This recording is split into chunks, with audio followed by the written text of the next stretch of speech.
Okay, so the recording began. So first, I will be presenting you our agenda. We will begin with a little introduction. Then we'll have a first guest. Cécile Jeannin is director of the AIDDE, International Child Rights Academy. She will present the children's right to participation, an important right in general, and especially for the CARES project. Then we will continue with the European part of this event. This part will be about common problematics for the three countries, some legal background at the European level, and some useful legal tools for children's rights. Next, we will welcome our second guest. Andrea Ćosić is research and teaching assistant at the Zagreb University. She will talk about children's right to participation during times of crisis. Then we will present you the CARES project itself. Our third guest, Claudia Grasl, is ombudsperson in Austria. She will tell us about the corona crisis in the country. And finally, we'll finish with the, sorry, someone has a microphone. Could you please turn your microphone off? Thank you. Finally, we'll finish with the national part of the presentation. Sorry, could you please turn your microphone off if you have it open? Thank you. So we'll finish with the national part of the presentation. It will be in your national languages, so you won't have to suffer my bad English anymore. You're in luck. So this event marks the end of the CARES project, a two-year project co-financed by the European Commission. Its main objective was to understand the effect of crisis on children's rights in the child protection system. Let me just stop a little bit on the term crisis. Initially, the project had the main focus on the COVID crisis. However, the impact of COVID was different from one country to another. Moreover, in some countries, other crises had more impact on the child protection system. Therefore, we decided to give the term crisis a broader definition. We extended it to all crises affecting the child protection systems. This includes the COVID crisis, of course, but this is not limited to it. This project was possible thanks to the teamwork of 5 partners: the Ludwig Boltzmann Institute in Austria, the Brave Phone Association in Croatia, Defense for Children International Belgium, Defense for Children International World Service, and the Belgium Administration for Youth Help, l'Administration Générale de l'Aide à la Jeunesse, l'AGAJ. The CARES project has the particularity of reaching different audiences at the same time. First, we reach children benefiting from the youth protection systems. Secondly, we work with youth protection system professionals. This includes, but this is not limited to, social workers, teachers, psychiatrists, and so forth. And finally, we reach international and national policymakers, as this project also has an advocacy objective.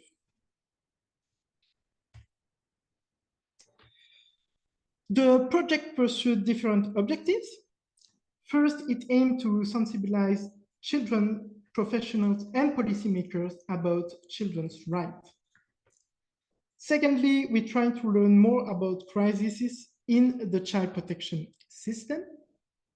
And finally, this project had a special focus on child right to participation. We had different types of activities in the 3 countries. First, we had workshops with children. Then we led several interviews with youth care professionals. Maybe some of you were interviewed for this project. Then we had workshops with children and professionals. And finally, we had several advocacy meetings at the national and international levels. All these activities will be presented more in detail later during this event. A little look at the different production of the project.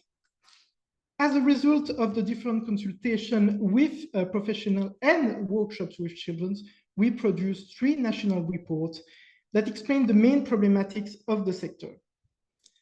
We also produced a synthetic report based on the results of the 3 national reports.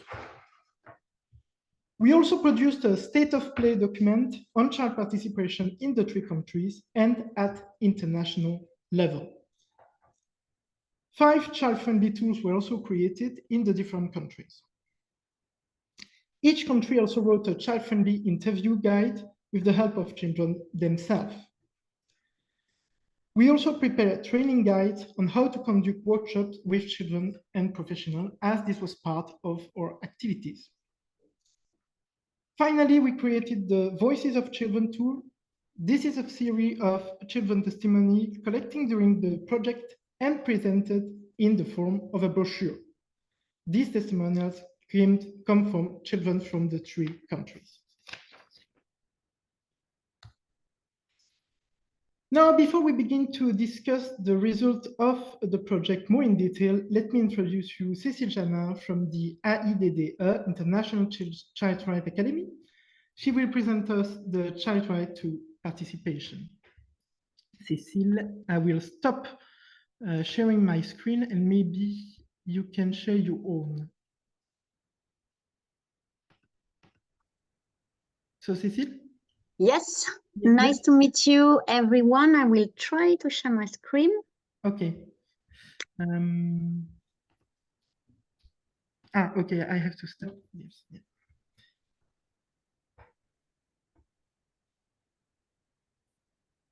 Not sure it works, Julien. Let's see. No, I don't see it.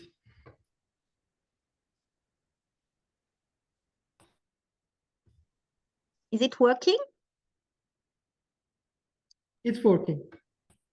Okay, but then I'm... Oh.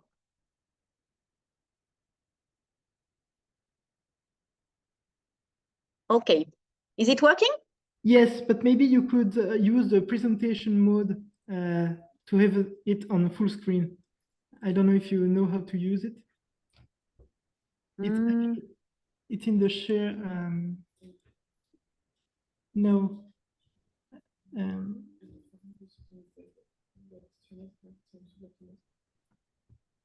So yes, great. Yes. Okay. So hello everyone. Sorry. I'm very happy to thank you for the opportunity to being with you this morning and to share this very short presentation. My name is Cécile Jeannin. I'm a lawyer working for children's rights for many, many years. I founded 2 years ago an association, International Child Rights Academy, whose mission is to inform and train children about their right in a participative way, then to encourage children to express themselves individually and collectively through different resources we are developing with the help of children internally, like games, books, and also we use arts, and then make children act for their rights. So I had the opportunity last year to participate to some of the workshop in the framework of the CARE project with Julien and DEI Belgium, a very interesting opportunity, and I'm here today to share with you some words about the child rights to participation. So if we look at the Convention on the Rights of the Child, participation is embedded in Articles 12 to Article 17 of the Convention of the Rights of the Child, which are really the articles that recognize children as real right holders. So it was quite difficult and quite a long fight for people defending children's rights to include those rights in the convention, and children themselves, particularly children coming from South America, from organization of children in the framework of child laborers, make pressure and insist a lot to include those rights. So these are really important in terms of improvement of and really recognition of children are real right holders. So this article recognizes the right of children to express their own views in all decisions concerning their lives, the right of children to freedom of expression and thought, the right of children to freedom of association, and the right to access information in order to make them able to provide and to have their own view. And if we look at a more detailed definition of participation, we can have a look on the general comment of the Committee on the Right of the Child, number 12, which defines participation as an ongoing process of children's expression and active involvement in decision-making at different levels in matters that concern them. It requires information sharing and dialogue between children and adults based on mutual respect and requires that full consideration of their views be given, taking into account the child's age and maturity. So if we look at the dimension of child participation, it starts in the family, in the private sphere. The family, what is the first place where children normally should be able to share their opinion, to build their opinion, to share their view. And then participation can also occur in different public spheres, like, for example,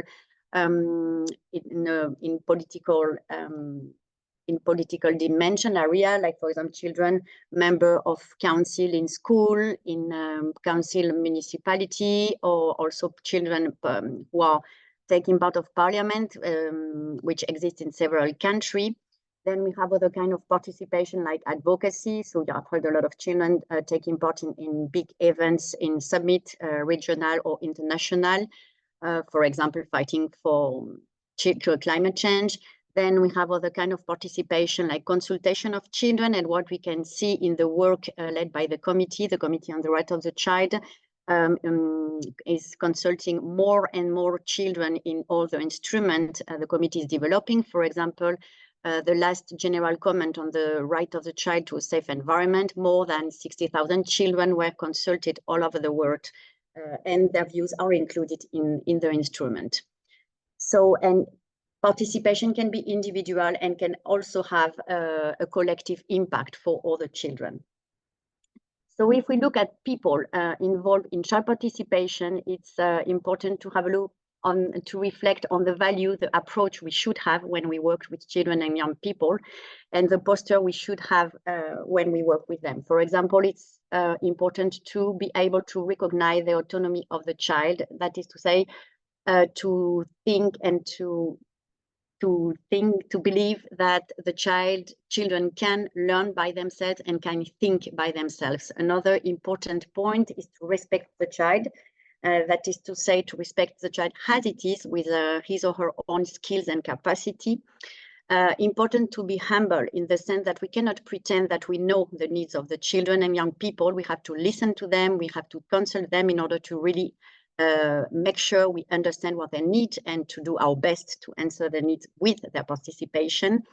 It's also very important when we worked in participation to make sure we include all the children. They can have very different profile.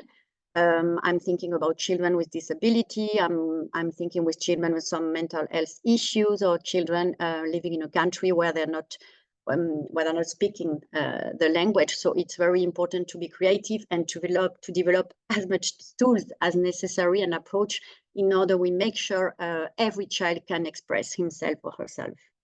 Then one of the most important tools always mentioned by great defender of children's rights like Jelena Tomić, but also Maria Montessori, it's always super important to observe the child, because we will find answer in the reaction and the ideas and the attitude of the child. Then it's important to accept the child without judgment and from a child point of view, which is quite a challenge always to distance ourselves from our adult-centric or adult approach. And tolerance, take distance about our own representation. And it's always important to create an environment where children can have the confidence, can feel free to really share what he or she feels or wants to express. In terms of posture, it's important also to adapt the language. So we are not going to speak in the same way if we speak with small children or young children. So it's always important to adapt our language to build on children expectation and ideas, and be creative and use humor, which is an excellent tool to work with children. And at the end of the list, but I think it should be put on the priority of the list, as always mentioned also by people like great defender of children's rights, as Helmut Sax. First, to work with children, we have to love children and believe in their capacities, in their own capacities.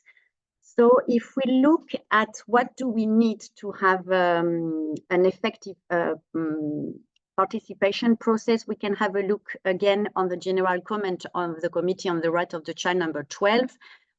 We share with us some basic requirements for a good and effective participation process. First, the process should be transparent and informative. That is to say, children must be provided with full, accessible, diversity sensitive and age appropriate information in a way adapted to the different profile. Then participation should be always voluntary, so we do not have to force any children to participate. It should be respectful in the sense that we have to respect the views shared by the children and treat these views with respect, and we should provide to children the opportunities to initiate ideas and activities based on what they share with us. Participation should be relevant, that is to say, it should concern issues relevant for children's lives, and be conducted in a child-friendly manner. That is to say, we have to adapt our working method and environment to children. As mentioned before, it's important to make sure we are inclusive and we are including all children. All children is given capacity to express him or herself. People involved in child participation should be trained and have the adequate skills. And it's also important as adults to make sure we protect children from any kind of violence or risk, because, for example, if we think about child defender of human rights, they can be exposed to some violence or some exploitation. So it's important as adults to make sure children can express themselves in a safe environment. And then we should be accountable. That is to say, we should commit to follow up and evaluate the participation process. Just to share with you one example, and I think the most famous one on the model of child participation, I would like to share with you the Landy model. It was provided by Laura Landy, Professor of International Children's Rights at Queen's University of Belfast. So she defined participation, as mentioned before, not as a one-off event, but as a real process. And she provides some elements, 4 elements that are absolutely necessary if you want to adequately or correctly implement the Article 12 of the Convention of the Rights of the Child. So we have to make sure that children have the space to express their views, first element, then that the voice of children is enabled, then that they have an audience for their views, and that their views will have a social influence in their environment, close environment, and broader. So this is one example of child participation model. At the association in the Child Rights Academy, we are conducted very often different workshops with a different profile of children, and we always follow up the 4 steps. First, information. So we try to have very participative discussion with children.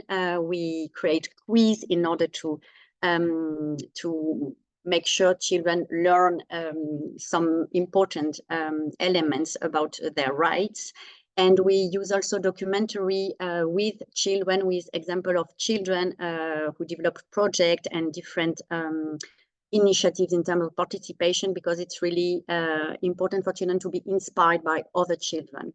Then we have the part of expression. So we make sure that all children can express themselves individually and collectively. And for that, we are using and developing, based on the ideas of the children and with the help of children, different games adapted to different age of children, and also arts. When we come to work with children with disability, for example, we are using arts like painting, drawings, and any other kind of arts. Then we go to action. So it's important for us that children feel that their words can be always transformed into action, and they can have a social impact in their community, in the school, in the environment. So we support children in different action. And then we always ensure to have a feedback. So we always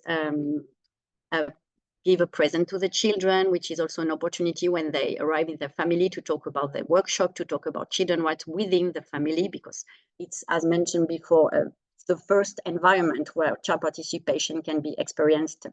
Then they receive a diploma, and we make sure that they can write an article and they can diffuse all what they did during the workshop.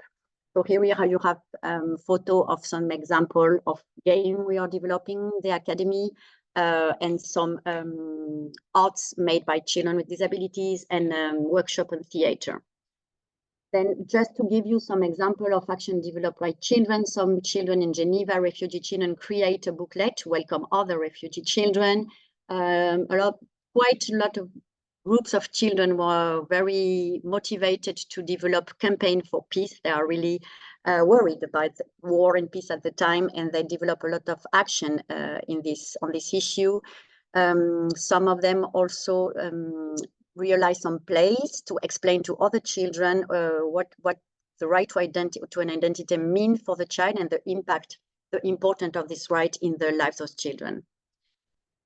Then it's really important when we work on a child participation project to evaluate, and I mean not only at the end of the project, but I think before starting the project and during the project, to make sure we are really making sure that we are in an effective child participation is effective. Sorry.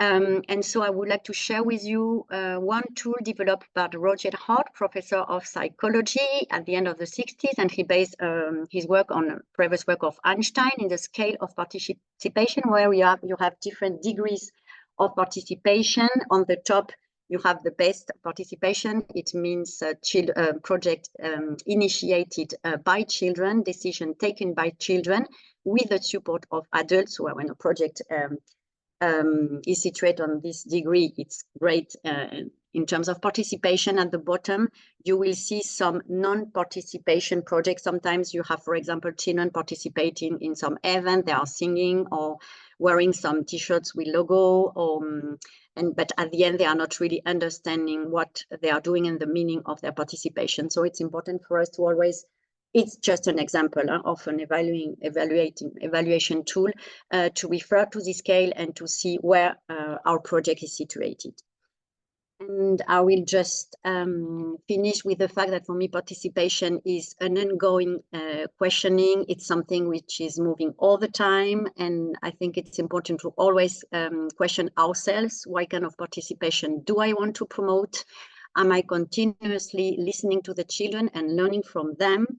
And where can I find inspiration? And I just would like to share with you two quotes out for me, professional that really personally inspire me all the time when I'm come to work with children, is Alejandro Kusianovic, who is Peruvian and works for a long time in child participation in South America, and particularly in the framework of child laborers. For him, promoting effective participation means enabling children and young people to continue to resist and to re-exist as potential bearers of hope that another world is possible, or better still, that a world other is possible.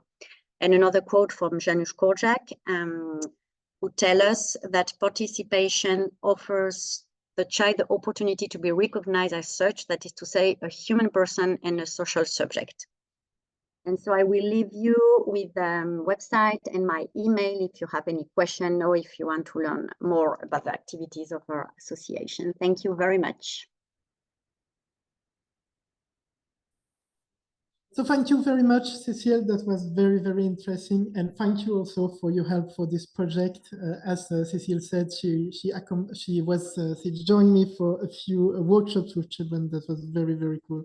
And yeah, we had a lot of good results thanks to that. Thank you, Cécile.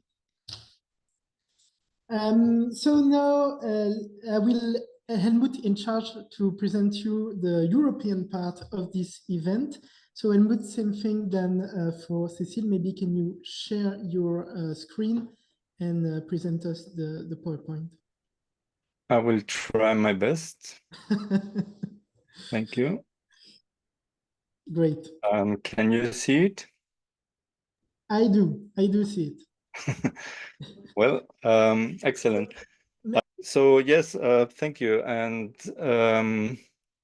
it's also great to see so many participants in this webinar. I will now focus specifically on some common lessons learned from the CARES project. So from a European, cross-country perspective, at least. And would like to start first with some pictures. Yeah, definitely I like this picture because it's actually my daughter. Oh, sorry, Helmut, did you change your PowerPoint? We are still on the first PowerPoint. Actually, I changed to the second. So, okay, is it just? Yeah, maybe you have to close your tab, your presentation, and open it again because we are stuck on the first PowerPoint. Okay. So sorry for that. I will try again.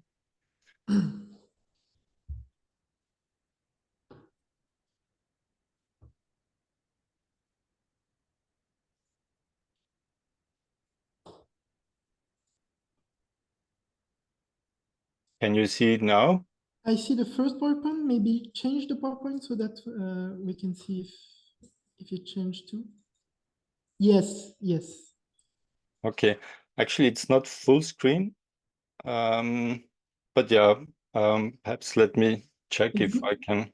It's good like this. I think we can. Yeah. Okay. So I will just continue like that. Yeah, because typically I start my presentations with some pictures we have in our mind when we think of children. And we have many nice words from the Convention on the Rights of the Child, as we also just heard by the previous presentation. Also, basically all our actions concerning children should be based on the best interests of the child as a primary consideration.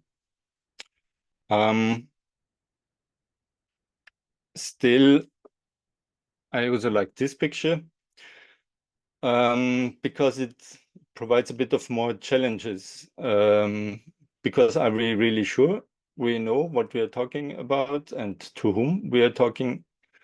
And is it really true that children as a target group are actually a priority target group, especially during times of crisis? And well, I guess it's not a spoiler to say already at the beginning that what we also found out from the CARES project, that's actually not really the case. Just again, as a bit of a background, we will get into more details to the methodology later on anyway. But nevertheless, one of the key objectives of this CARES project was to better understand the effects of national crisis situations, such as the COVID-19 pandemic and its impact on child protection systems. And at the same time, based on that assessment, to also take lessons learned how to make those systems more resilient for future crisis situations. And my findings now from this comparative perspective are based basically on the 3 national reports we prepared in Belgium, Croatia, and in Austria. Then there was this one synthetic comparative report, kind of a best of, and we also created a document which we call State of Play, a report on child participation. And I will also address this in my presentation. Both the national reports and also the comparative report were based on the same common reporting structure. So when we try to understand the impact of the pandemic, we broke it down into several aspects. First of all, since this is a child rights-based project on the child rights understanding, both among professionals and children, We discussed the challenges in the child protection system before the pandemic in order to have a kind of a, well, it's not really a baseline, but at least for purposes of comparison, to get a glimpse on some challenges identified before. And then several impacts on the service provision, on children and families, on child participation, which was a key element of this project, on cooperation, thinking on about a systems approach to child protection, and on child rights monitoring. And after that, we also had questions for the professionals about current situation and current challenges they see, but also not just to focus on the negative, but also on the positive issues for good practices. And based on that, we have come to some conclusions and recommendations. In terms of child rights understanding, and sorry, I have to close my window. There's some noise in the background. So sorry for that. In terms of child rights understanding, altogether, we had 72 children involved in our project in the 3 countries. And we realized some kind of mixed results. So depending very much on the individual background and also on the project context, most of the children had a basic understanding on this concept of children's rights and considered very important. But like our Croatian colleagues also mentioned, already during the project, understanding of, for example, what child participation actually means, further developed. And also in Austria, we worked together with a school teacher teaching ethics in a school, and clearly she had more interest on this topic, and there were discussions before with the students about children's rights. So one lesson learned, I would say, is there is a large room for improvement on child rights awareness and sensitization among children, and that schools can play a particular strong role here because all children are expected to go to school. Among the professionals, again, a very high level of understanding. I have a small graph here from the Austrian responses. So like in Austria, 93% actually of all the professionals actually said we have good knowledge. Similar in Croatia, it was 29 of 30 participants in the online survey said they have good knowledge, almost 2/3 in Belgium. So there is a high level of understanding and also importance attached to child rights protection, but many of the participants were quite well aware of this gap between principles and practice, so all the challenges for the implementation. And basically, as we can see later on from the project, there is much room for improvement. We had one question about the challenges in the child protection system before the pandemic, and the top responses. This is now based from the online survey we did in all 3 countries, were actually lack of sufficient capacities, which was number 1 in Austria and also in Croatia, which is to the right. Whereas the number 1 in Belgium was actually the complexity of intervention needs, which also rank very high in the other countries, which already these 2 elements combined show that there is quite a big overall challenge in the system already before, because on the one hand, the intervention needs are not just simple counseling and providing information, but it was really on situations of multiple burdens in families among children. And at the same time, there are very limited capacities to appropriately respond to those needs. and other issues like longer term perspective for children, so that like when you have children in alternative care, that you can also work with the parents in the meantime, prepare for return. It's also a difficulty, the lack of clear standards for multi-sectoral cooperation, which clearly impacts the systems approach, and training needs were also widely recognized as a challenge. And all of that before actually the COVID-19 pandemic started.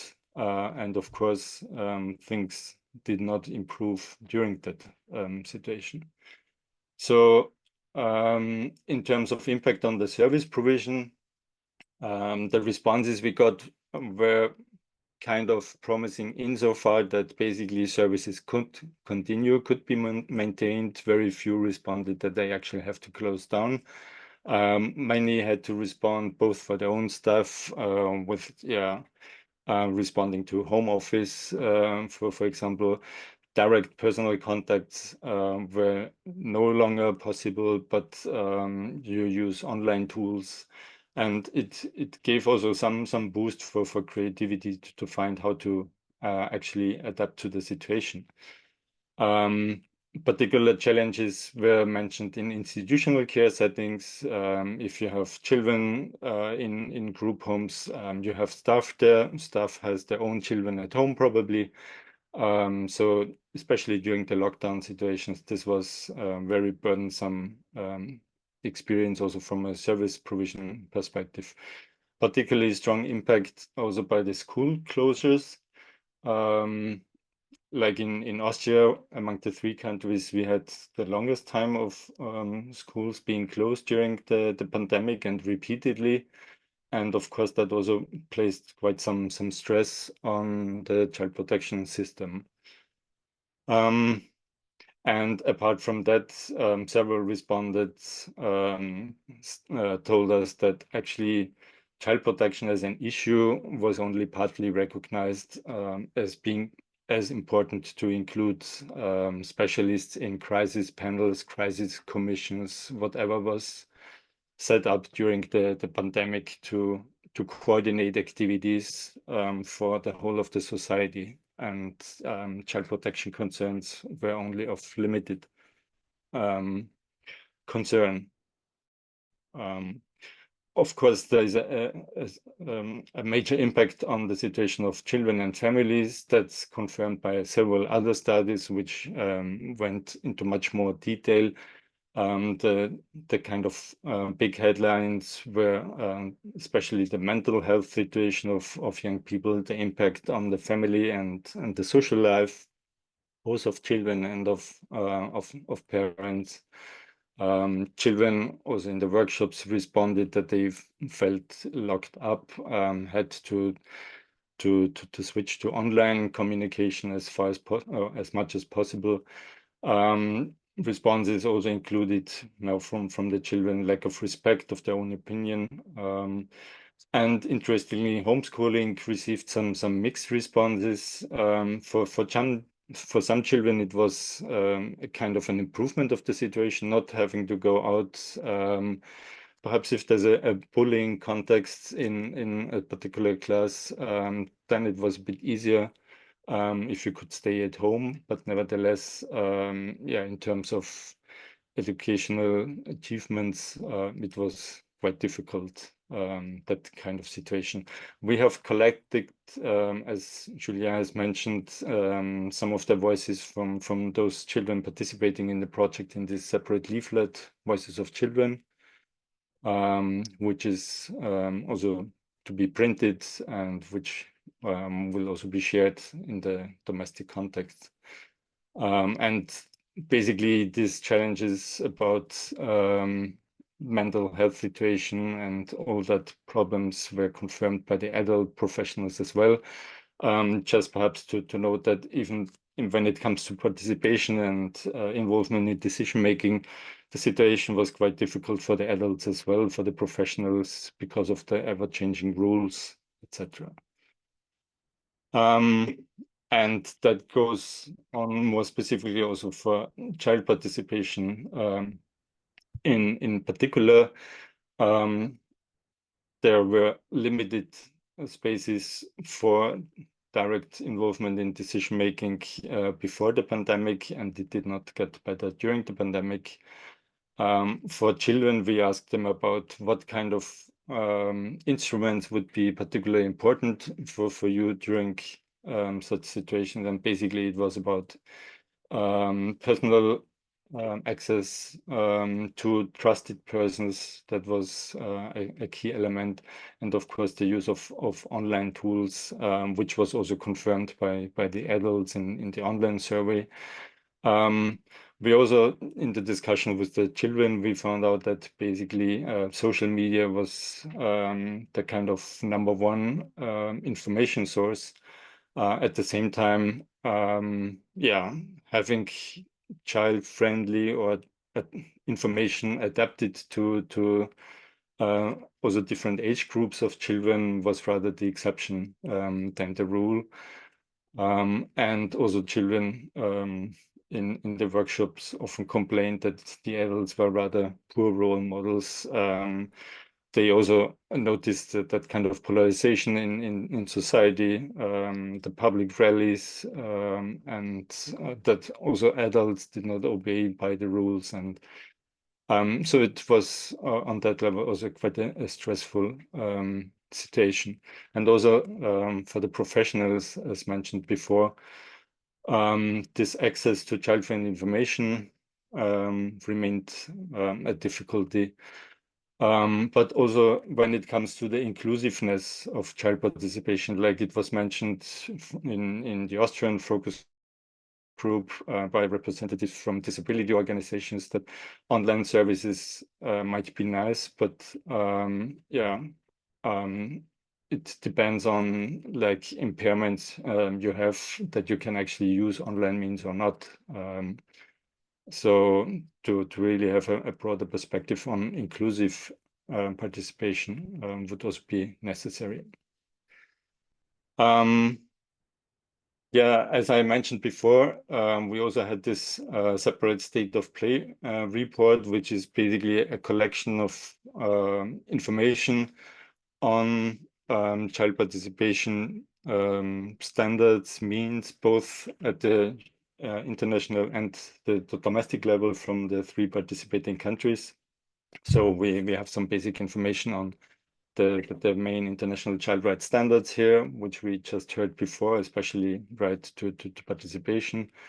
But then we also had information on what are some highlights for, or in terms of legal provisions from the 3 different countries, like hearing of children in civil proceedings, in criminal proceedings. To what extent are there bodies supporting child participation in the country, but also at the EU level. I've mentioned some key stakeholders here, both at authority level, EU authority level, both from the Commission, but also from the European Parliament, or the research done by the Fundamental Rights Agency, but also from civil society at the European level, including Child-Friendly Justice European Network, of which all 3 partners in this CARES project are also members of. And where we have an instrument which is called Child Justice Caravan, which made it possible for young people to engage with authorities also at European level. We also did some assessment of obstacles for child participation experienced in the countries. One of the key findings is a lack of binding enforceable mechanisms and bodies. So it's nice if you have the funding to also have a child participation element included, like in the CARES project. But from a official point of view, so to say, what are the consequences if a judge actually does not listen to the voices of children, or has not received appropriate training in collecting testimonies from young people? So what are the consequences actually? Another issue in this field is decentralization of competences across regions. It's an issue particularly in Austria and also in Belgium, where you, like in Austria, you have 9 different regions and they are responsible for child protection as a legal competence. So you have 9 different pieces of legislation, quality standards, educational or training standards, and also when it comes to child participation approaches in group homes, the approaches differ from region to region. The issue of access to child-friendly information, to what extent can children be prepared for participation in legal proceedings, the lack of dedicated resources, and the lack of effective monitoring and evaluation of such processes. At the same time, we also highlighted some good practices at European level from the Council of Europe. There's a self-assessment tool for child participation, and we have collected several initiatives at the domestic level. Coming back to the cross-country perspective on a more general level, like here on the question of cooperation, so to what extent does this concept of child protection systems actually work? Just to mention that in April of this year, the European Commission passed a new recommendation promoting again this concept of cooperation between different stakeholders. Nevertheless, the findings from the CARES project show that at least during these times of national crisis situations, it was one of the biggest challenges. First, of lack of standards for engagement between the different stakeholders, the lack of involvement in crisis panels, as we have discussed before, the issue of decentralization coming back again. One particular, or actually 2 areas where it was particularly difficult to cooperate with was with the healthcare system, which is not so much surprising with a pandemic and the health crisis, but also schools, as I mentioned before. Schools, unfortunately, during these times were not really a kind of a stabilizing factor, but rather creating more difficulties when it comes to the constant closing, different age groups, primary school different from secondary school. So the cooperation with school was of a particular challenge. When it comes to monitoring,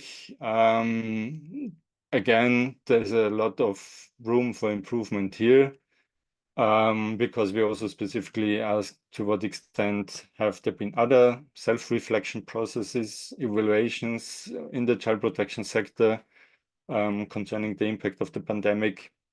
And actually, we found only very few examples. I've mentioned one here from Austria, from the Human Rights Office in Vienna, which already in June 2020 started a stock taking, bringing together different stakeholders from Vienna municipality, focusing on children, to assess how were the initial responses to the pandemic. How could you maintain contact with families, for example, by using different means, not being able to do home visits, but yeah, was it legal to use WhatsApp for communication? That kind of simple things, which nevertheless needed also some attention.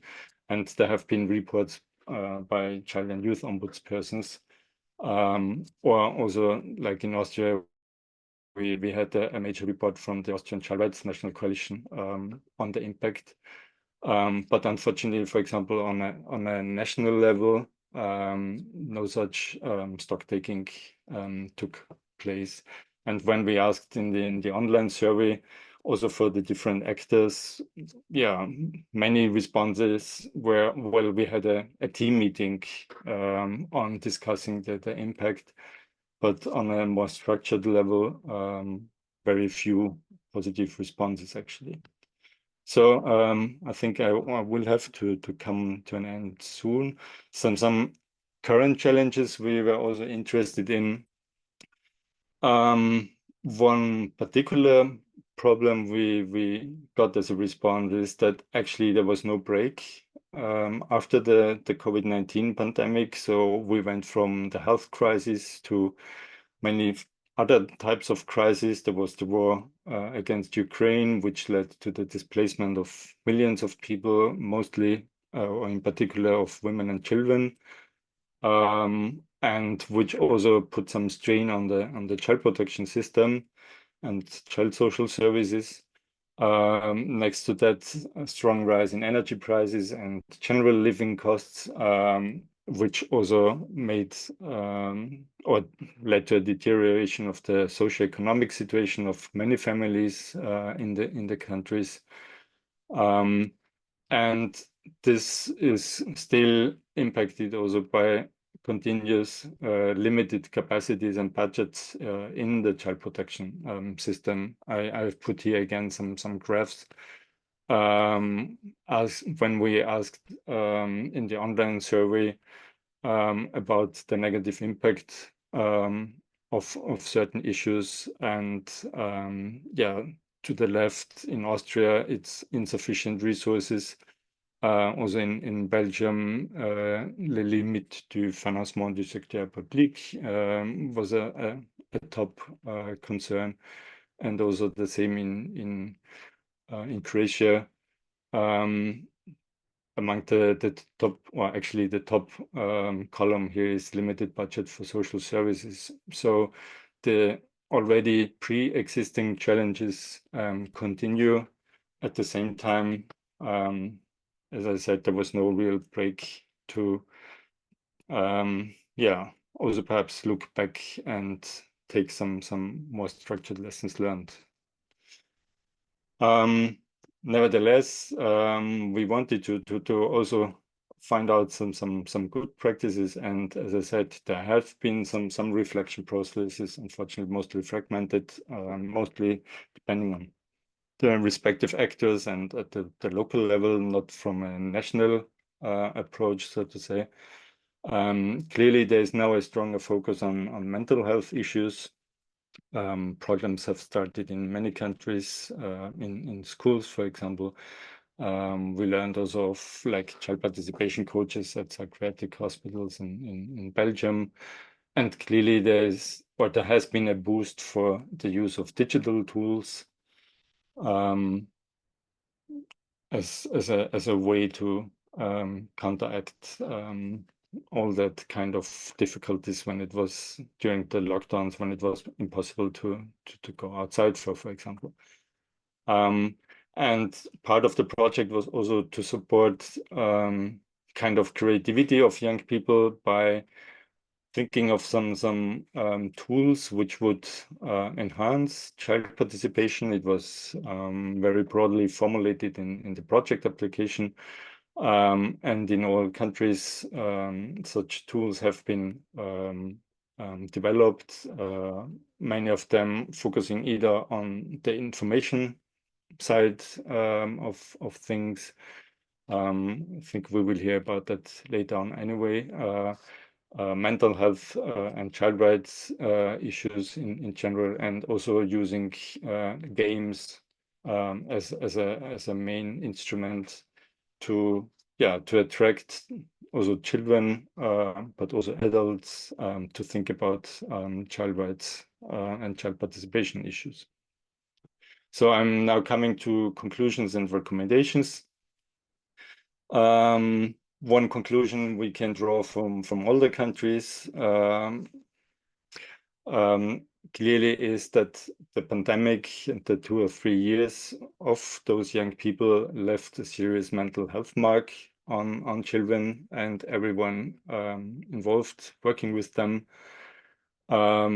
So this, as I said, risks creating a kind of a vicious cycle, because on the one hand, the child protection sector is still running to some extent in crisis mode with limited staff, etc.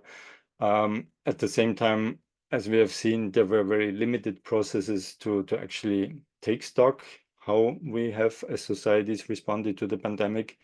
And there is very limited political will to still discuss COVID-19 impact. Corona fatigue has it been termed. So like also in Austria, but also I guess in many of your private contacts, everyone is happy that the Corona pandemic is over and hopefully will not be reminded of it anymore. But as we have seen, the challenges are continuing, and there's this risk of a missed opportunity for actually building more resilient child protection systems.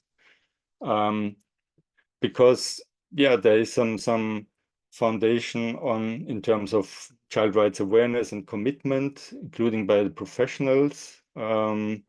But at the same time, the implementation is still something else.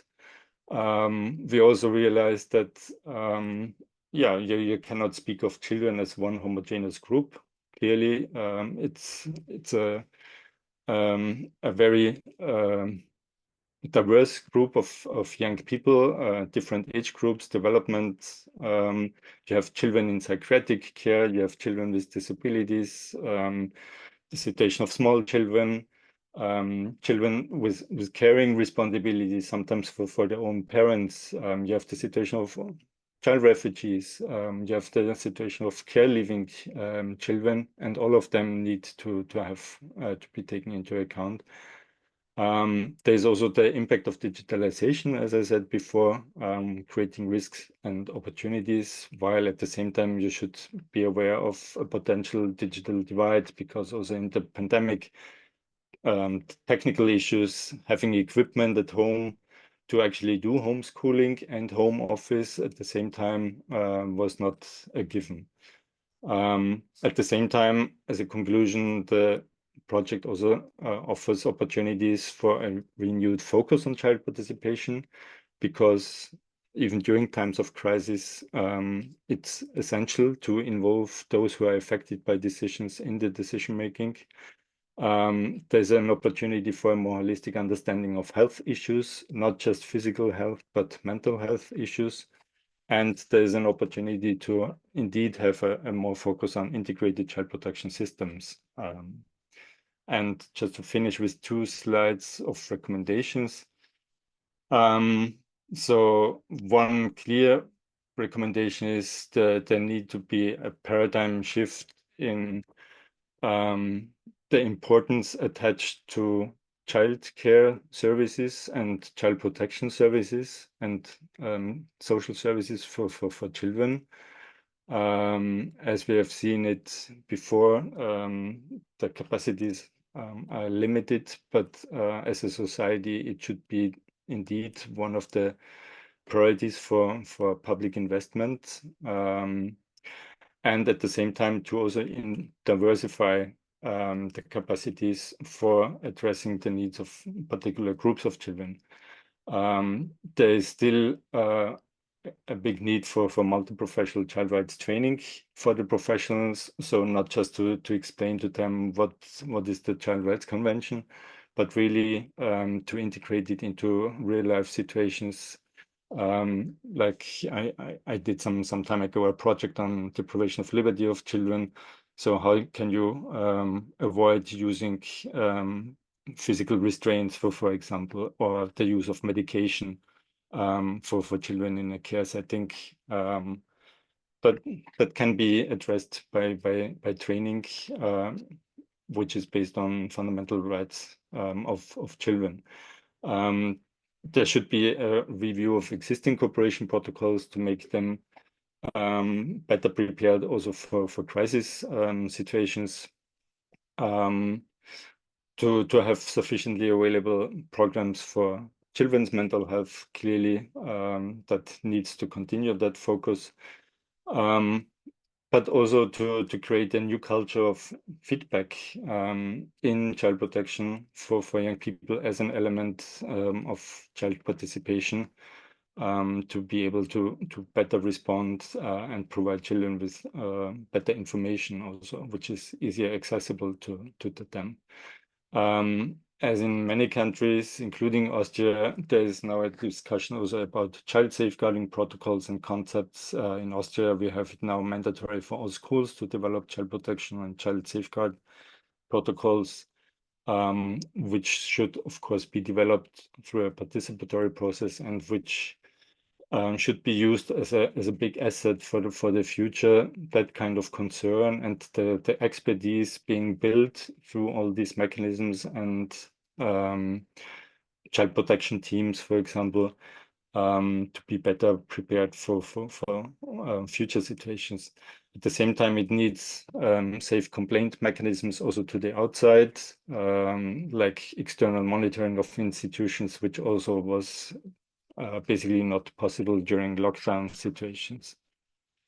And finally, to strengthen the skills to deal with digital services and social media among the professionals, including in youth work, investing in media literacy and online safety programs for children at the same time, especially at schools.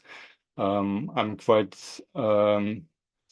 concerned about some developments in some countries which again try to ban smartphones from schools and just trying to separate the digital environment of children from the so-called real life environment, which in my view at least will not work at all. Children move in both worlds simultaneously and there's actually no separation. It's essential to ensure countrywide independent monitoring of children's rights, which would then take into account also the lessons learned from the COVID-19 pandemic. And we have some recommendations also at EU level, like there is this process now for the European Child Guarantee, which should also reflect on lessons learned from the pandemic when it comes to social exclusion of children. We also have this recommendation, as I mentioned, on integrated child protection system, which should also address such reflections and also to ensure that in the EU child rights or child participation platform, children from like institutional care background are actually involved as well. And finally, to close with some words from the children participating, like a Belgium child just simply stated, the right to express yourself makes you actually feel better. It settles conflicts. It lets go of a burden because you felt involved. In Croatia, to promote awareness that children do not actually belong to their parents, even if they gave birth to them. They are children who need to go, who need to develop, and who need to progress. And a very simple message from an Austrian participant to the decision makers, maybe not immediately panic and lose control. So thank you for your attention. Thanks a lot, Helmut. This was very instructive, and I hope people enjoy it and learned a lot of things. Now I will let the next guest speak, Andrea Ćosić, who is PhD, who is assistant. Andrea, are you? Yes. I will share my PowerPoint now. Great. But I'm not sure that it will be, just let me, because when I start projecting, are slides going on or not now? So no, we are stuck on the first slide. No, okay, then I will try like this one. Yes, you have to choose the present. Yes. Yeah, now it's going. Okay. Yes, it's going. Okay, thank you. Now we are ready. So hello everyone. It's really nice to be with you today. Thank you for the opportunity for me to join. My name is Andrea Ćosić, as you already said. I'm a social pedagogist and I'm working at the University of Zagreb. I was included in several research and professional projects in topic regarding child participation. I was happy to join also in this CARE project in some activities, but later we can talk about more about that. Now I will focus about topic that I prepared for this presentation. The title is Child's Right to Participate in the Times of Crisis. Some things maybe will be similar, like this report that we heard, but you will see that I try to bring some broader picture about the things that happen and what are maybe the main barriers and potential that we must be aware. For the beginning, just a picture that we all little bit think about what is a crisis today. As you said at the beginning of the meeting, at the project, you must broad this definition of crisis, and we heard from this previous presentation that we have a lot of current challenges, and that we are not only talking about COVID crisis, we are talking about constantly responding to different crises, and these crises are going on like here in the picture in some different ways. Some are big, some are smaller, some are country specific, some are global. So we are really in this, I will say, sometimes chaotic and hectic time, but we are more and more resilient. And regarding the child rights, we really must be aware that these crises are constantly going on, and what is maybe happening, and to ask ourselves constantly what is happening in the daily practice and the implementation of children's rights. So this is also a good place to open a dialogue and to talk about what is crisis nowadays and how we defined it, and how is that regarding children's rights. Today we are focused on children's rights to participation, and what we can generally see from different international child rights organizations or some research, that in time of crisis, different crises, children's rights to participation are often violated or neglected. In this situation of crisis, adults have to make numerous decisions, and mostly, which is logical, they put in the focus and prioritize aspects of protection and well-being of children. But in that focus, sometimes we forget also to balance this group of rights with child participatory rights. And the consequences is that mostly in time of crisis and this sometimes disaster, child points of views are neglected, and adults have all the powers to make decisions. So we really must rethink about that and to see how to balance this protection and really the best interest of a child, and also at the same time in the crisis open space for respecting also participatory rights and involve more children. My presentation will also be in focus of COVID-19 crisis, because it really affects us globally. And I'm sure that we all remember how it changed our lives. But I will show you in the next slides through international research and a few Croatian research regarding COVID-19 crisis and child right to participation. Why we take this crisis as an example? Because the pandemic was really unexpected thing and situation that happened to us, but also we must really learn from that, and this is a valuable opportunity to rethink what are our traditional assumptions about rights and implementation. And when we're thinking about this crisis constantly ongoing in our society, it's really a lot that we can learn from COVID crisis and the way we implemented this right in that context. What we can notice in general, that strategies to prevent the spread of the pandemic in that time were more adult-centered, and children and their ability to contribute to solutions in the fight of crisis was really neglected. And that was maybe the main framework of the things that I will talk about a little more further.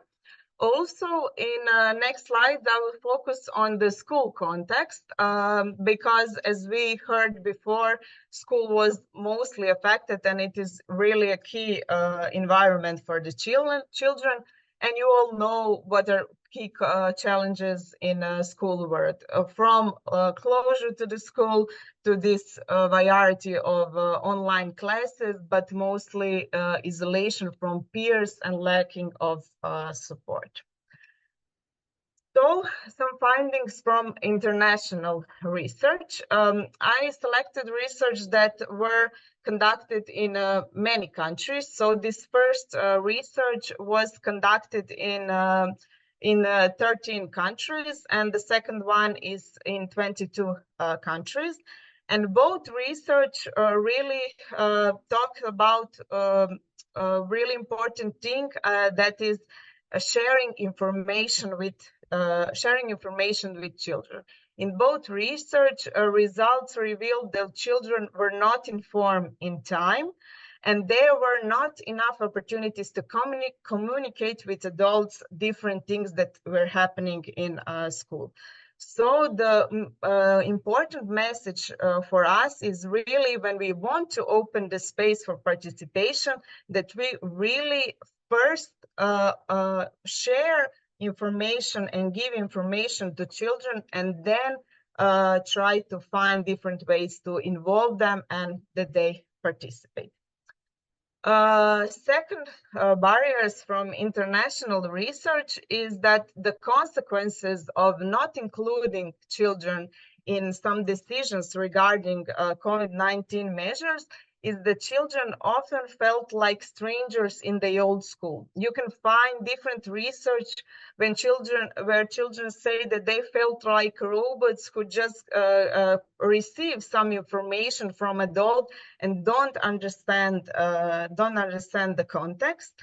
And also what was talked about really specific in the previous presentation, this pandemic really further limited the opportunities to participation on some vulnerable groups of children. This is also a strong message for us that now that we are not in maybe some acute crisis, that we must put much more effort and to have a participation of this group of children, and to have less barriers for their participation. But we don't have only the barriers. I always like to talk also about potentials and what kids will learn.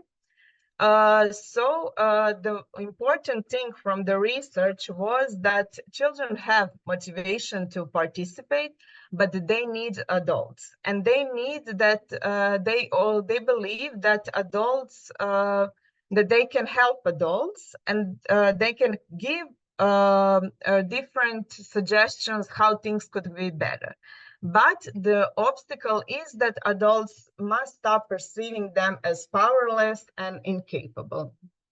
Also, what is really known potential from this part from international research is that we used a lot these digital platforms, and it's really a good media and good space to open children opportunity to involve, or maybe to find different ways that they can communicate in a way that is familiar to them.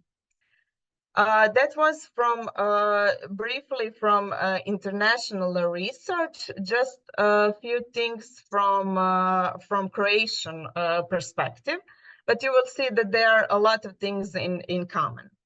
We had one big report of our ombudsperson for children, and it was a really interesting title, Children on Hold, because in the report says that children in this time of pandemic were waiting for a lot of things, waiting for information, waiting for therapy, for services, for protection from violence, waiting what will happen in school.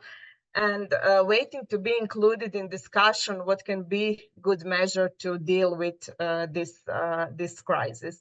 And this report was a really important thing that we see that we must change some things in the time of the crisis.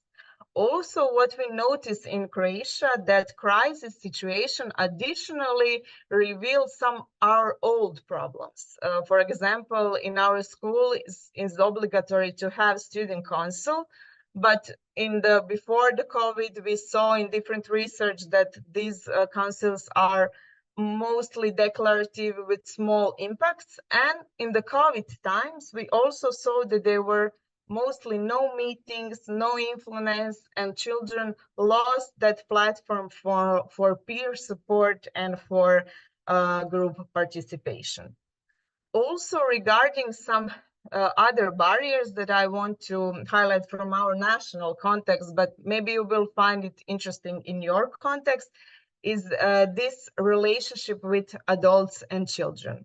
We conducted a research where it shows that it was rarely checked from adults how children feel, what suggestion they have, and children often had that feeling that they are not so important and that adults are not caring. And from the different perspective, when we see our perspective as adults, we were maybe just feeling that we are doing a lot to protect children. So this is maybe a thing for dialogue and to open the space. And this crisis is also a period that really increased this physical distance between adults and children, because there were no children and adults in school. And also this metaphorical distance regarding the relationship. This is also a big reminder to us that we must constantly develop and nurture quality relationship between children and adults. And for the potentials, also similar like in this international perspective, but I wanted to highlight it again. So new possibilities of developing online platforms and improving skills and digital tools, like something which is very friendly and it's child friendly, and it's more something involving them and they take some things to learn to us. And also in Croatia, but I think in many other countries, and we heard from Helmut also, that were really examples of good practice of dialogue. And we can also see in internet, there were a lot of guidelines, interactive materials after some times that we figure out that it's important to inform, and some schools have the meetings with children and try to develop this dialogue even they were at home. So these are all potentials for future crises and things we can learn. So for some end, I have some learned lessons and some takeaway messages. First, 2 slides from learned lessons. I want to highlight that the barriers and potentials, as we saw also from these previous presentations, are very similar before and during the period of crisis, but this crisis really deepened the already existing barriers, especially for some specific groups of children. So this is the focus that we must have in mind. When we talk about barriers and potentials, we are always, regarding participation, talking about quality of a relationship with children and adults, school overload and obligation, child-friendly spaces to participate, more usage of child adequate ways to participate and to be involved. So we are constantly having really maybe similar and same barriers and potentials, and now we have to step further and see how to manage in the future with that. Globally, we can see that there were even fewer opportunities for participation, which negatively affected the level and possibility of participation. And we have a long time to, again, I would say, reestablish some participation channels. Because of that, important learned lesson is that participation must be also seen not only as a right, which is the first and the most important, but also as a tool. Because we must live it every day, and to prepare if we have the space for participation, we prepare children how they can participate later in adult life. Also, when I talk about relationships with children and adults, this crisis, and I think generally when we talk about participation, it is always about complex power dynamics of adults and children. It is not the point that adults involve children when they want, on the topics they want, in some specific time they think it's appropriate. We must think and really make this space for participation on different levels for children, in different ways, different forms, so every child can really live that right. And also what is constant and something that is important message for us, this respect for relationships and these values that Cecile talked about at the beginning. These values are really important foundation for achieving meaningful participation that we are talking today. And in the end, just 4 important takeaways. So the precondition, as I said now, is really respect for the relationship. And we must really sometimes go step back and see what are our relationship with children in our context when we work. And also rethink how we see children. Are we really believing that they can be important stakeholders and part of the society? Are we more having these values of protecting them? And this is something that we must constantly question ourselves every time when we work, because every participation, I would say, event or a meeting with children is something that we are learning new about this view of the children and their strengths. Also, I would like to highlight this, of course, need for education, but maybe more support adults in this creating participatory spaces, because we as adults also need updated competences in how we experience participation. Can we participate in our context? How we understand it? How is in context supported of our colleagues? Do I'm only one in my school who believes that the children must participate, or that they have that right, or so it's really important that we really open the dialogue and support also adults, not only receiving information about what participation is. So it has to be in balance, education and support in the context.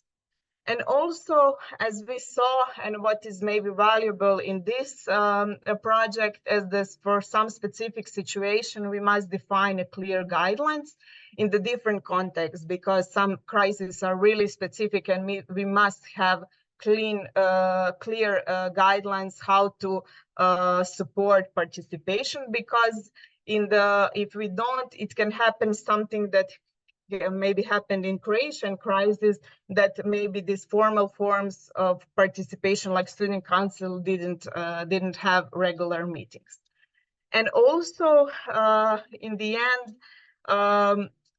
I know that maybe it's really challenging that we open these opportunities as space when the crisis is happening, because we are also dealing with this crisis.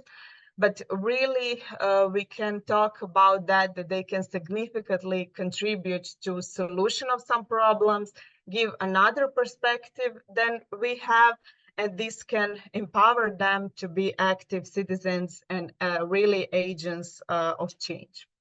And regarding that, I want to have this message at the end of my dear colleague, and really, I will say, passionate advocate of child participation in Croatia, my professor Ivana Borić.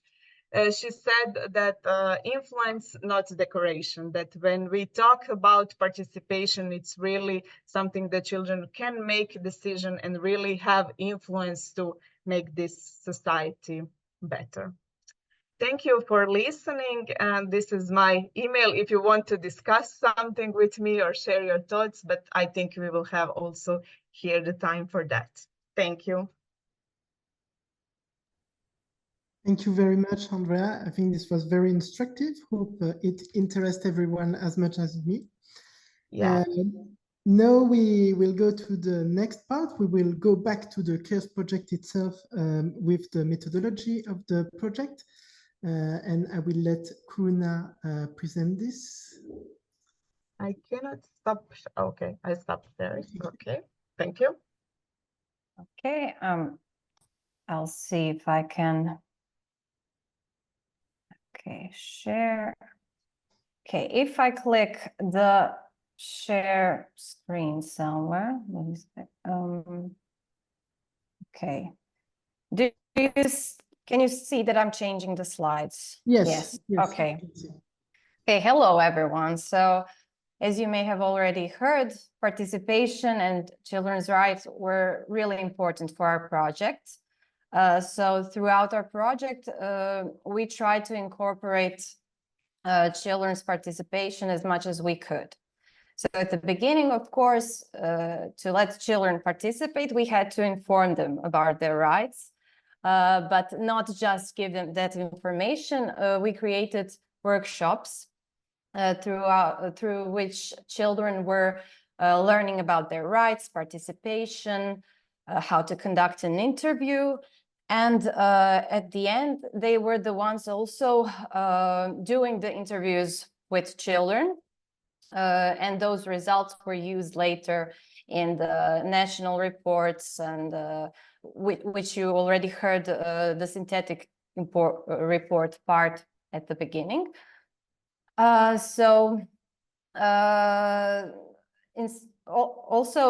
with children conducting interviews, we had consultations with professionals. So we did interviews with professionals working with children, focus groups, and online survey. We also had some follow-up activities to see how children felt about interviews, and activities throughout which we were creating innovative tools for child participation with children.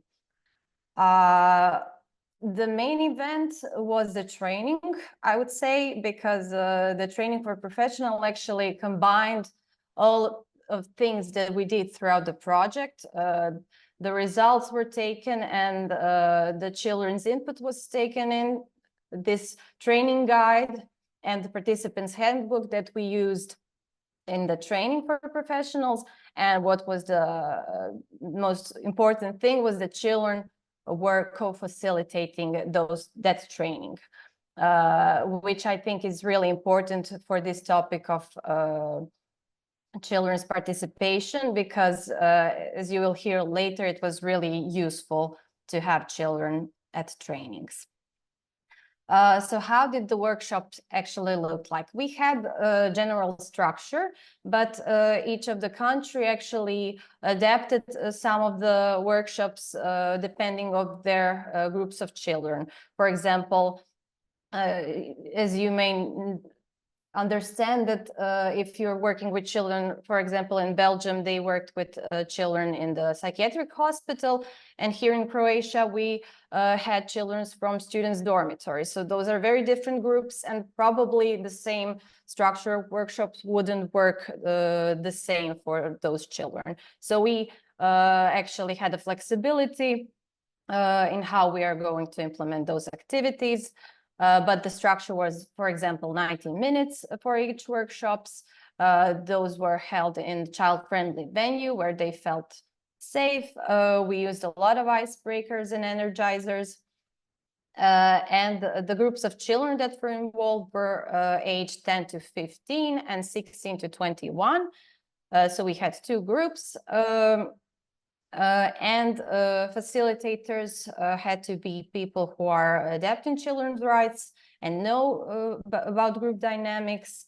And we try to include all the genders, but of course, depending on the country, what was possible. And throughout the workshops, we actually followed core principles, as you may have already heard about how to ensure the children's participation. We actually have to ensure children's safety and confidentiality. We have to treat all of them fairly and avoid actions that may upset them. That's why we had strict protocols, which we were following in case of some situations that could happen in workshops. At the beginning, we really had to inform children about their rights and the workshop goals, but not just inform them, also to check if they really understand how the information they are going to provide throughout the workshops are going to be used later in the project. Child-friendly methods, as I already said, a lot of icebreakers, energizers, so we wanted to create those workshops that were fun and engaging for them. So they are really motivated to participate. But also it was important that their consent is voluntary before we were involving them. So before actually involving children in the workshops, we were actually trying to provide a very clear information about what those workshops are. So we had a flyer, and when we were trying to get to the children. And also workshops were had to empower children, and we actually wanted to provide ongoing support. That's why we had also other activities, follow-up activities, where we checked how children were feeling about the project and in what areas they would like to participate. And yes, one of the main deliverables of these projects were tools for child participation. Here are the tools created in Croatia on the left and in Belgium on the right. So in Croatia, children decided that the best way to get to their peers was to create this character, which was a gender-neutral character called Patricia, which is in Croatia kind of a word play with the participation. So we created the stickers that children could put somewhere where they usually go, maybe in the schools' restrooms. We didn't ask where would they put it. And the QR code is leading to the video where this main character is actually speaking about participation and motivating children to participate. This video has English subtitles, but the ideas are actually more connected to the Croatian population, because probably we have different ways of children's participation in each country. And on the right is an interesting game in Belgium, where children are also choosing a character they are going to play with. And it is not just a simple game. They are learning about children's rights throughout the game. And yes, hopefully one day we will also gonna play it. I would really like to try it, but yes, currently it's in the Belgium.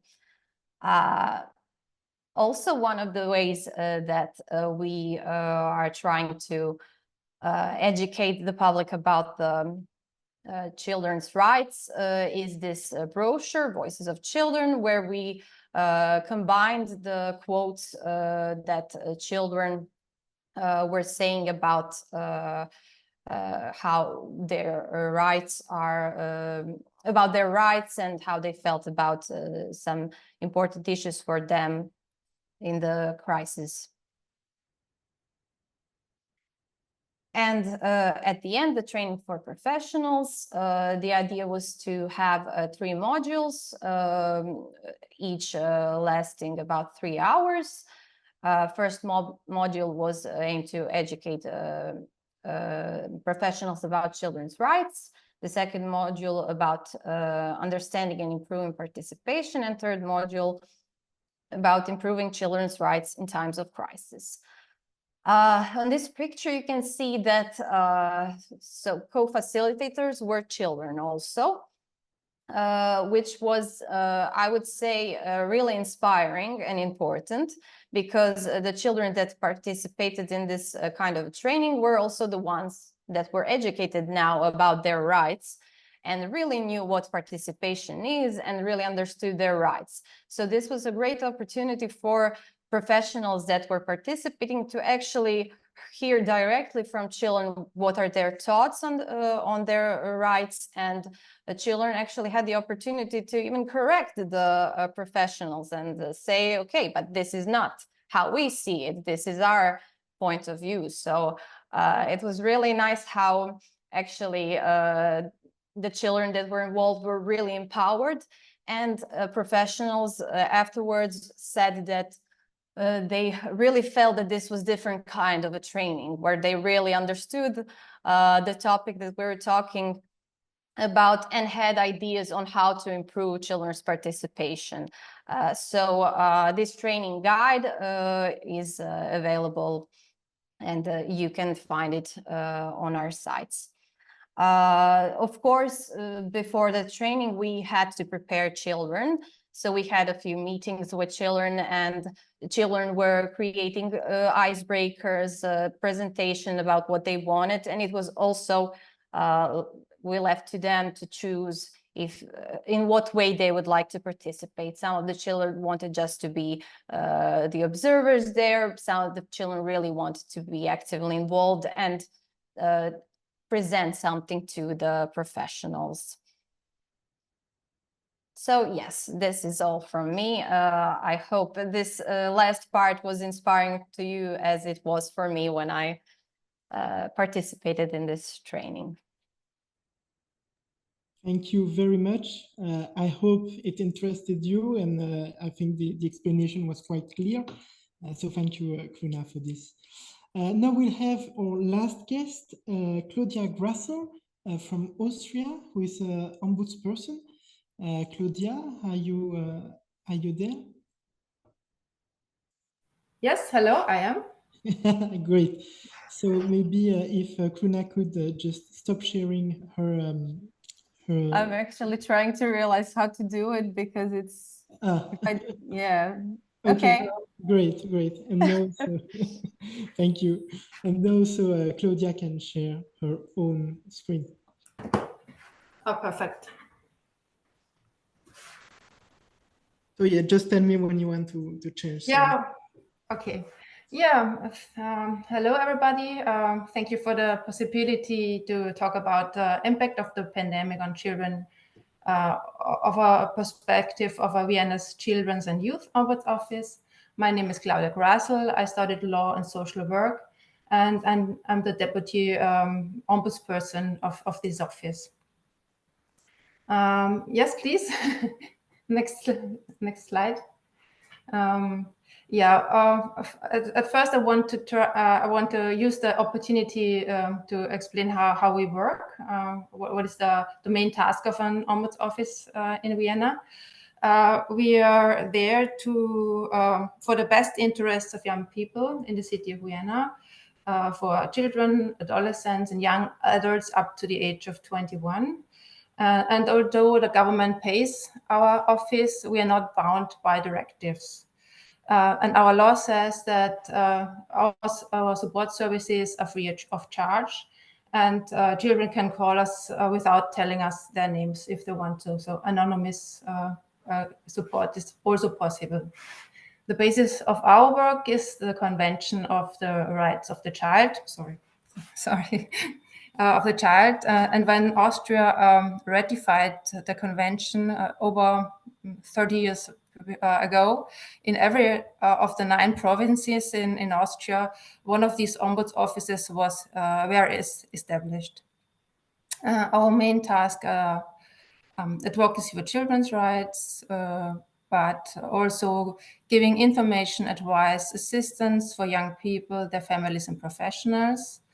So not only kids can call us or write us emails, but also the teachers, social workers or therapists can call us and contact us when they have issues concerning children's rights.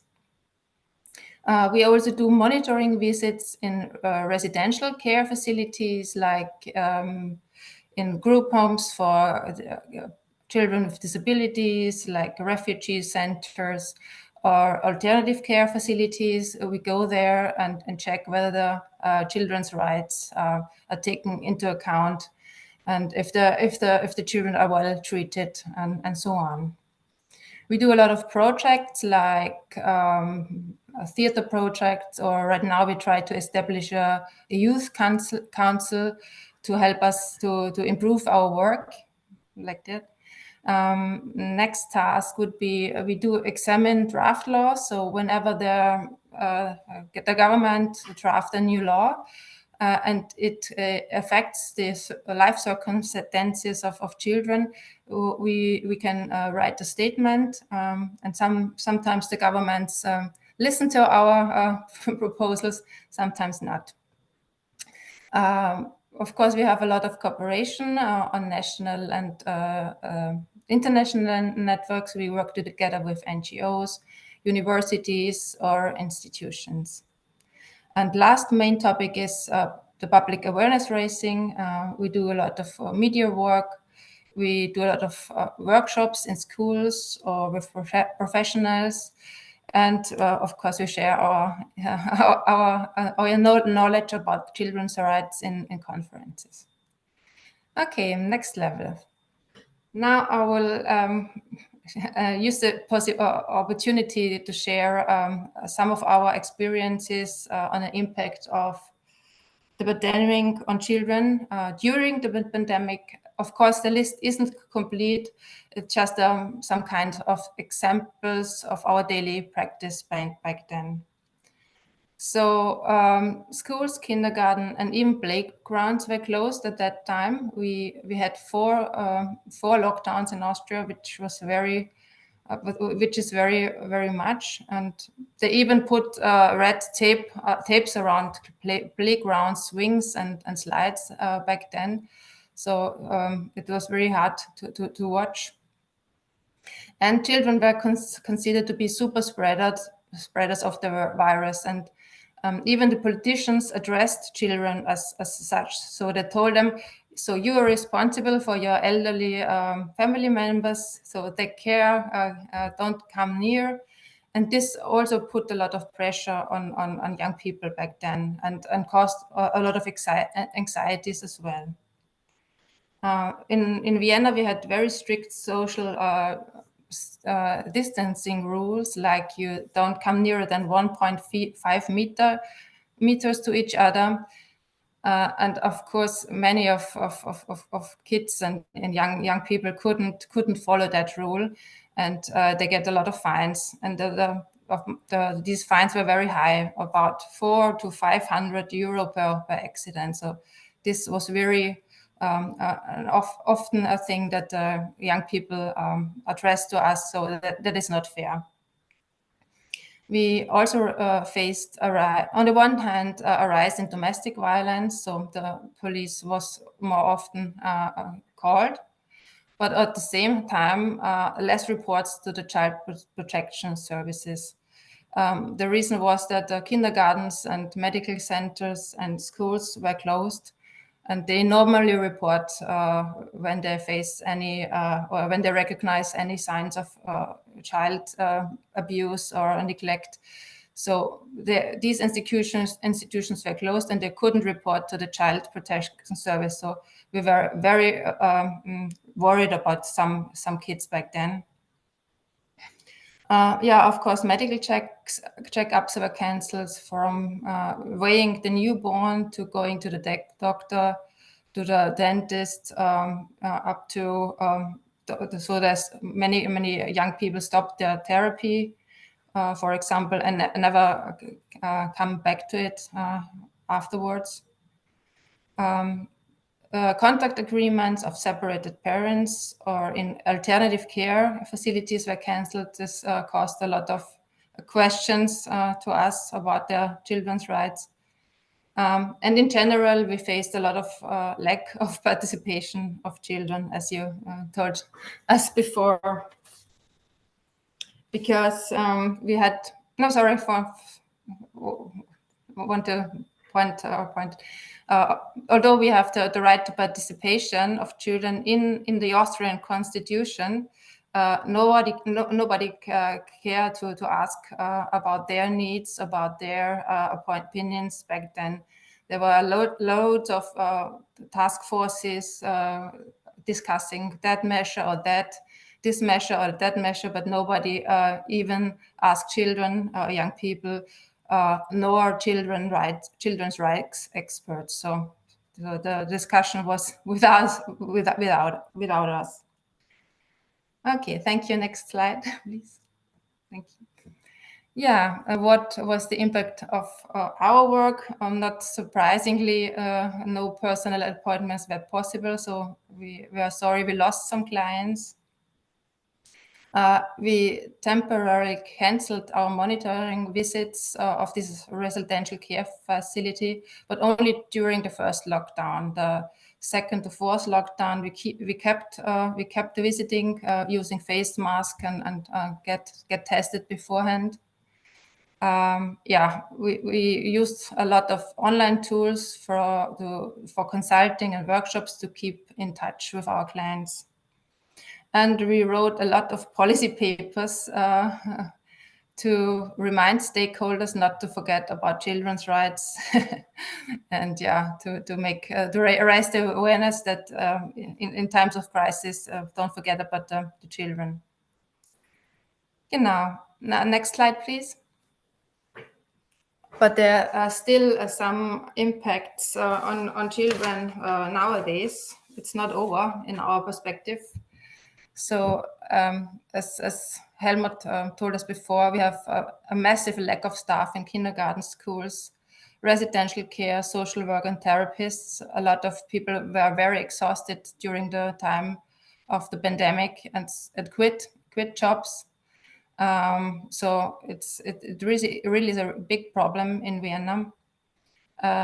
We face a big need of prevention services, support services for families, crisis centers, shelters, alternatives care facilities. We have long waiting lists for kids waiting for a good place in group homes, for example. We face a rise in mental health issues. We see symptoms like self-harming or harming others. A lot of school anxieties. Back then, they stopped going to school in the lockdowns and never came back to school. Some kids, and we face the rise of drug use in a very early age. So even kids at the age of 12 started to take drugs. So we are very worried about this situation and the development. Recently, the child poverty rate rose because in the beginning companies were well funded by the government to get over the pandemic, but all this funding stopped recently. So we had a big amount of bankruptcy in this year of companies. So we fear that there will be a lot of unemployed people, which has, of course, effects on their children. Yeah, and altogether with the rise of the cost of living, we fear that the child poverty will rise. Yes, next slide, please. We'll also want to try to end with some recommendations. Not very surprising for the next time of crisis. Hopefully that doesn't come. Never close kindergartens and schools again. It was very harming for young people. They need peers, they need society, they need community. Yeah, avoid cancellation of medical checkups. It all comes back like a boomerang when you don't do the medical checkups. So everything gets worse afterwards. No reduction in child protection services or monitoring activities. Yeah, very important, child impact assessment in all future measures and mandatory, we think. And yeah, I will will end my presentation. So never forget child participation, even in times of crisis. So thank you for attention. And here are my contact dates. So whenever you have question, just write to me. Thank you. Thank you very much, Claudia, for this presentation. We are now nearly at the end of the European part of this event, but just before ending this part, I will ask you to answer a little quiz, so that will normally appear right now. So if you don't see the quiz, please just open your mic and say it so that I can know it. Normally you would see this. This is very, very quick so that we can improve ourselves in the future. There will be another quiz at the end of the national part of this event in your national language that will be a little bit more comprehensive. But for the time being, if you could just take 2 minutes to answer this little quiz. At the same time, I will let little Q&A happen where we are a bit late, but if there is 1 or 2 questions that are very, that you want to ask absolutely, or that appeared in the chat, we can take it maybe. Well, I don't see the raising hands. So is there any raising hands? No one? Okay. I will let a little time to end the quiz.